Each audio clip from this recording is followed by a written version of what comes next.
Thanks, Riaz. Good morning. It is 6:30, and the question is here: should whales and dolphins be kept in captivity at the Vancouver Aquarium? Well, a city councillor is bringing that topic to City Hall tonight. The Green Party's Adrian Carr is expected to introduce a motion asking council to put a question on keeping whales in captivity on the November civic election ballot, but only if the Vancouver Park Board and the aquarium can't agree on phasing out whales before then. Last night, the Park Board unanimously passed a motion directing staff to look at the issue. It plans to also engage the public over the summer. And we want to hear from you on the issue. Should the Vancouver Aquarium phase out whales in captivity? Comment on our Facebook page. We will share your comments a little later on in the show. A sentencing decision is expected on Thursday morning for the Coquitlam man responsible for a deadly crash. Corey Seder heard victim impact statements from the people devastated by the 2011 hit and run. He was drunk and driving without a license when he hit and killed Lorraine Cruz and Charlene Reevely on the Lougheed Highway. Seder tearfully apologized in court, saying he would trade places with the victims. There's got to be a positive way to come out of this and become a better person. Are you ready for what the courts will decide? Are you? I'm ready because I just have God with me. You know, so God will take care of us. I have faith in that. The judge's decision is expected Thursday. The Crown has asked for up to 9 years, while the defense is seeking a 3.5-year sentence. Police on Vancouver Island are investigating the suspicious deaths of a man and a woman in Saanich. Police were called to a house on Newton Street yesterday afternoon where they found the body of a woman. An hour later, Oak Bay police found a man's body in the water off Cattle Point, not far away. Investigators say it's still too early to confirm if this was in fact a murder-suicide, but they believe the two deaths are likely linked.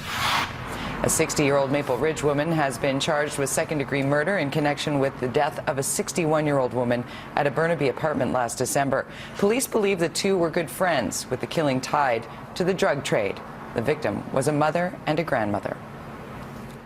I can tell you that it was an exhaustive investigation, and really when you see charge approval and arrests being made 4 months after the fact is very quick in our world. So it speaks to the dedication of the members that investigated this.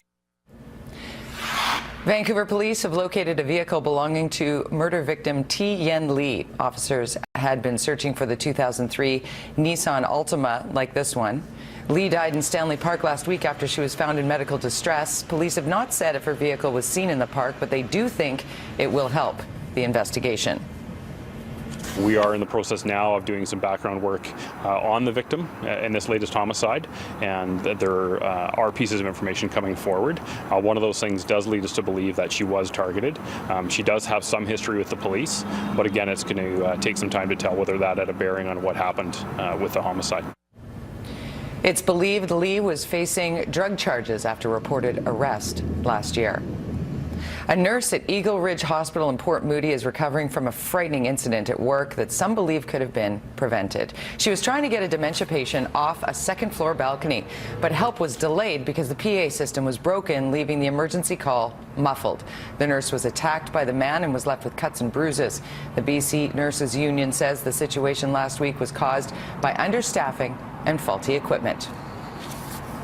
It was certainly enough time to hurt the nurse. The fellow was able to pick up a rock, hit the nurse with it. So the nurse has been injured.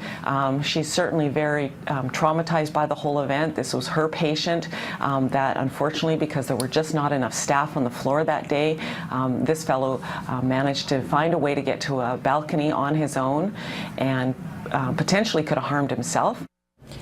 Eagle Ridge Hospital says it's working to prevent a situation like this one from happening again.